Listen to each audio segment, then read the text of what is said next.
जोड़ा ले आइया गोटा लाके धूप सजाइया जोड़ा ले आइया गोटा लाके धूप सजाइया सोने सोने सितारे जड़ ले हथों बद के पारे मर ले सोने सोने सितारे जड़ ले हथों बद के पारे लाल रंग दिया दो चुनिया रंगवाइया ने महारानी दई एक मजिंदा पुरनी दई एक मवैष्ण रानी दई एक मजिंदा पुरनी दई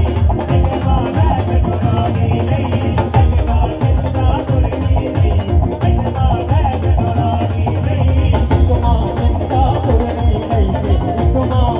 रानी दई एक मजिंदा पुरनी दई एक मवैष्ण रानी दई एक मजिंदा पुरनी दई एक मवैष्ण रानी दई एक मवैष्ण रानी